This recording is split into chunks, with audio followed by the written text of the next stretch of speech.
ఇవాళ ఉదయం 10 గంటలకు రెండో రోజు అసెంబ్లీ బడ్జెట్ సమావేశాలు ప్రారంభం కానున్నాయి. దీనికి సంబంధించిన పూర్తి సమాచారం మా ప్రతినిధి ప్రదీప్ అందిస్తారు.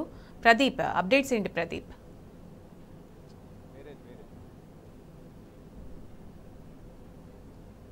10 గంటలకు శాసనసభ ప్రారంభం కాబోతా ఉంది.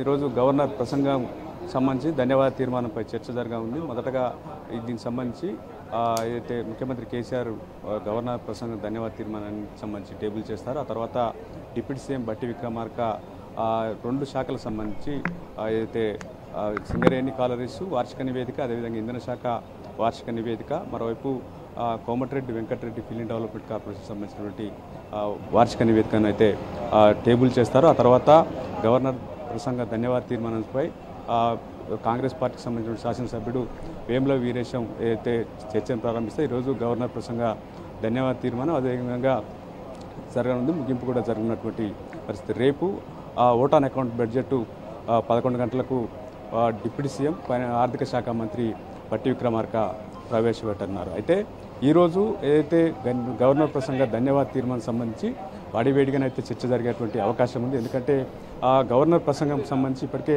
బీఆర్ఎస్ పార్టీకి సంబంధించినటువంటి ఎమ్మెల్యేలు ఏదైతే ప్రసంగం పట్ల పేలవంగా ఉంది, వీళ్ళు గతంలో ఎన్నికల్లో ఇచ్చినటువంటి హామీలకు సంబంధించి గవర్నర్ ప్రసంగంలో ఊసెత్తలేదనేది విమర్శ చేసినటువంటి పరిస్థితి. మరోవైపు ఇప్పటికే కాంగ్రెస్ అధికారంలోకి వచ్చిన కానీ ఇప్పటి వరకు ఏదైతే ఆటోలో కార్మికులు ఏదైతే డ్రైవర్లు చేస్తున్నటువంటి నిరసన సంబంధించి ఈరోజు వారికి ఉపాధి కోల్పోయేటువంటి అవకాశం ఉంది. ఎందుకంటే ప్రభుత్వం చేస్తున్నటువంటి ఏదైతే ఫ్రీ బస్ కావచ్చు వీళ్ళకి పూర్తిగా దెబ్బతిన్నది. మాకు ఉపాధి ఏ రకంగా చూస్తారు, మమ్మల్ని ఏ రకంగా ఆదుకుంటారని వాళ్ళు ఆందోళన చేస్తూ ఉన్నారు. ఈ నేపథ్యంలో బీఆర్ఎస్ పార్టీకి సంబంధించినటువంటి ఎమ్మెల్యేలు ఈరోజు ఎమ్మెల్యే క్వార్టర్స్ నుండి అసెంబ్లీకి ఆటోలో రానున్నారు. మరోవైపు నిన్ననే బీఆర్ఎస్ ఎమ్మెల్యే కౌశిక్ రెడ్డి ఆటోలో వచ్చి తమ నిరసనను వ్యక్తం చేశారు. ఈరోజు అక్కడ నుండి బీఆర్ఎస్ పార్టీకి సంబంధించిన శాసనసభ్యులంతా ఆటోలో వచ్చి తమ నిరసనను వ్యక్తం చేయనారు. ఆటో డ్రైవర్స్ను ఆదుకోవాలి, వాళ్ళ జీవనోపాధి దెబ్బతింటుంది. ఎందుకంటే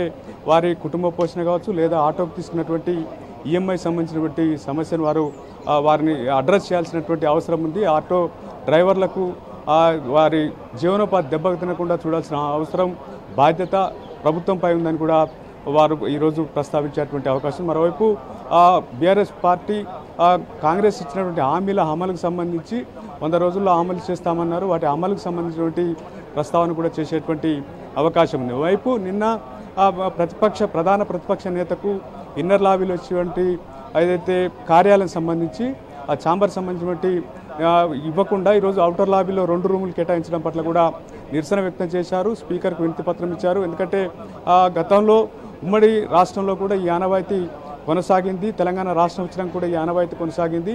ఇప్పుడు ఇవ్వకుండా ఒక కక్షపూరితంగా కుట్రపూరితంగా ఈరోజు ఔటర్ లాబీ ఇవ్వడం 39 మంది శాసనసభ్యులు ఉన్నటువంటి ప్రధాన ప్రతిపక్షానికి ఆ రకంగా ఛాంబర్ కేటాయింపు పట్ల కూడా నిరసన వ్యక్తం చేశారు. దాన్ని సవరించాల్సిన అవసరం ఉంది అని కూడా చెప్పినటువంటి నేపథ్యం. దాంట్లో త్వరగా నిర్ణయం తీసుకోవాలని కూడా స్పీకర్పై అయితే కోరినటువంటి సందర్భం. ఈ నేపథ్యంలో ఇవన్నిటినీ ప్రస్తావించేటువంటి అవకాశం అయితే కనిపిస్తూ ఉంది.